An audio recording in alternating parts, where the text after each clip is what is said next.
नमस्कार दोस्तों, आप देख रहे हैं जेकेएम न्यूज। यहाँ रोजाना मिलेगी आपको देश की 20 बड़ी और ताजा खबरें, वो भी देसी अंदाज में। यहाँ पर शुरू करते हैं आज की 20 बड़ी खबर। पीएम मोदी की मां को अपशब्द कहने के विरोध में एनडीए ने 4 सितंबर को बिहार बंद का ऐलान किया। बंद सुबह 7 से दोपहर 12 बजे तक रहेगा।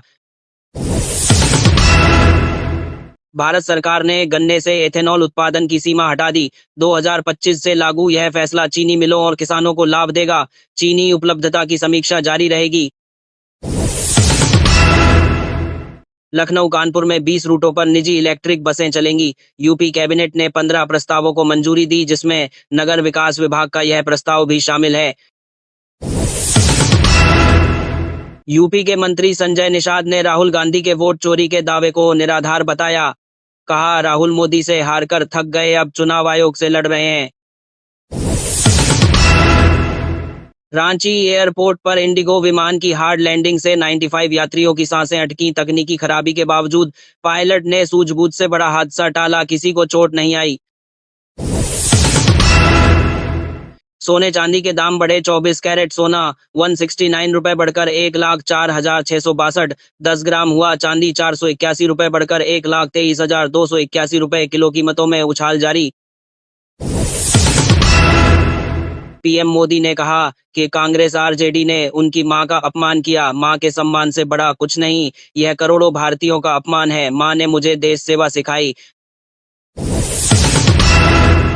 दिल्ली में यमुना नदी खतरे के निशान से ऊपर बह रही है। बाढ़ का खतरा बढ़ा। मौसम विभाग ने 3 सितंबर को भारी बारिश और आज मध्यम बारिश का अलर्ट जारी किया। श्री रामस्वरूप यूनिवर्सिटी के छात्रों पर लाठीचार्ज पर सीएम योगी नाराज। हर्षित चौहान निलंबित। ईजी अयोध्या को जांच का आदेश। छात्र बिना मान्यता पाठ्यक्रम का विरोध कर रहे थे।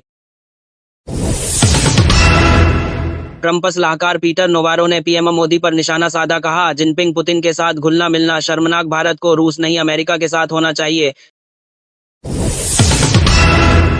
भारत सरकार ने अवैध विदेशी नागरिकों पर सख्ती बढ़ाई। 1 सितंबर से इमिग्रेशन एक्ट 2025 लागू। ब्यूरो ऑफ इमिग्रेशन को निगरानी और कार्रवाई के लिए विशेष अधिकार दिए गए। सीएम योगी ने खाद की किल्लत पर सख्ती बरतने को कहा। खरीफ सीजन के लिए खाद सुनिश्चित करें। कालाबाजारी और जमाखोरी पर कठोर कार्रवाई होगी। भारत ने पहली Vikram 32 bit semiconductor chip launch की। पीएम मोदी को भेंट की गई। मोदी बोले, चिप्स डिजिटल हीरे हैं, 21वीं सदी की ताकत चिप में है। उत्तर भारत में भारी बारिश से बाढ़। हिमाचल समेत कई राज्यों में रेड अलर्ट। 30 की मौत।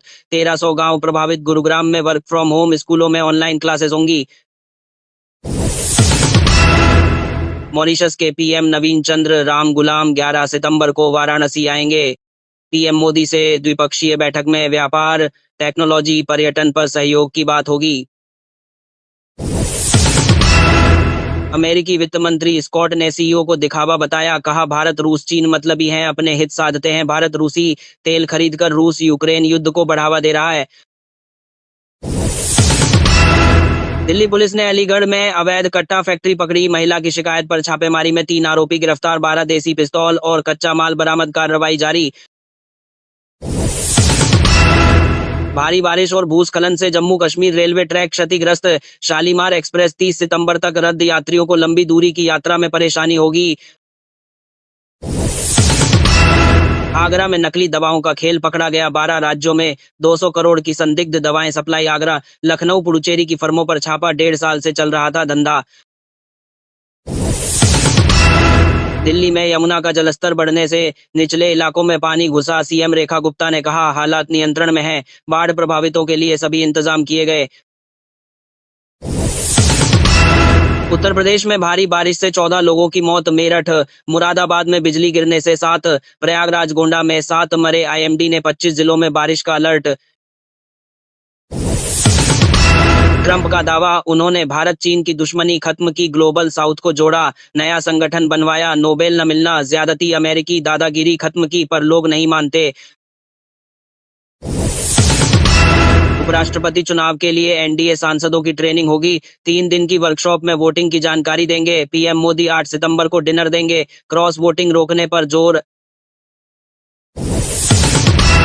चीन ने एआई के लिए भारत से समर्थन मांगा है। वह उनके तहत ग्लोबल साउथ एआई फोरम बनाना चाहता है ताकि सभी देशों को बराबर एआई तकनीक का फायदा मिले।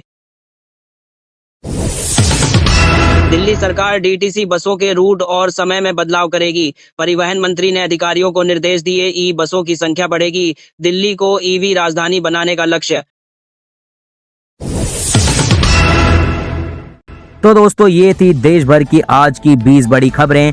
अगर वीडियो पसंद आए तो लाइक करें और कमेंट कर बताएं अपनी राय, और चैनल को जेकेएम न्यूज को सब्सक्राइब करना बिल्कुल ना भूलें। कल फिर मिलते हैं ताजा और बड़ी खबर के साथ। धन्यवाद और जय हिंद।